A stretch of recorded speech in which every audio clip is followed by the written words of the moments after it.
जय सिया राम। दिव्य ज्ञान में आप सबका स्वागत है। मैं अंकित त्रिपाठी। आज हम आपको बताएंगे कि किसी स्त्री को वश में करने के लिए, आकर्षित करने के लिए कौन सा मंत्र का प्रयोग करें, तो वह महामंत्र कौन सा है, उसी के विषय में आपको बताएंगे। इधर उधर की ज़्यादा बातें न करके आइए सीधे सीधे उस महामंत्र को जानते हैं कि वह महामंत्र कौन सा है, जिस महामंत्र को पढ़ने से, करने से स्त्री आकर्षित हो जाती है। तो विधि बताने से पहले आपके सामने मैं वह मंत्र का उच्चारण कर देना चाहता हूँ, ताकि आपको मंत्र पढ़ने में आसानी हो, सरलता हो।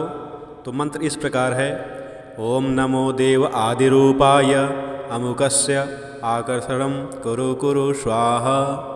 पुनः एक बार मंत्र सुनिएगा।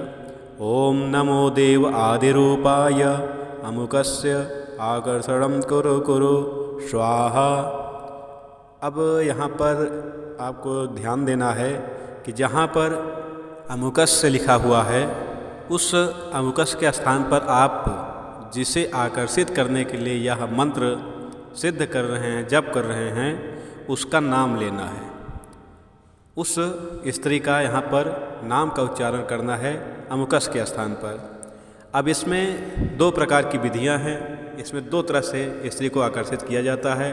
तो सबसे पहले आपको इस मंत्र को शुभ मुहूर्त में जाप करके सिद्ध कर लेना है। आपको शुभ समय में इस मंत्र को 10,000 बार जप करके सिद्ध कर लेना है। फिर उसके बाद जो पहली विधि है, उस विधि में यह विधि है कि आप अपनी अनामिका उंगली को चीर करके उसके रक्त से भोजपत्र पर उस स्त्री का नाम लिख करके इसे शहद में डुबो दें। यानी कि आप अपनी अनामिका उंगली का जो रक्त है, खून है, उसी खून से उस स्त्री का नाम भोजपत्र पर लिख करके शहद में डुबा दें, शहद में डुबा करके रख दें। तो आप जिस स्त्री का नाम लिखे हुए हैं, वह स्त्री आपके वश में हो जाएगी, आपसे आकर्षित हो जाएगी। अब जो दूसरी विधि है, दूसरी विधि में आपको यह करना है कि सबसे पहले आपको गोरोचन को काले धतूरे के रस में मिला करके कनेर की कलम से, कनेर की लेखनी से भोजपत्र पर यह मंत्र लिख लेना है। और मंत्र लिखने के बाद उस स्त्री का नाम लिख लेना है। आप जिस स्त्री को आकर्षित करना चाहते हैं, उसका नाम लिखने के बाद आप खैर नाम के वृक्ष की लकड़ी जला करके अग्नि में इस भोजपत्र को तपावें। ध्यान देना कि जलाना नहीं है, अग्नि में इसे तपाना है। तपाने से वह स्त्री चाहे हजारों किलोमीटर दूर क्यों ना हो, वह आपके वशीभूत हो जाएगी, आपसे आकर्षित हो जाएगी।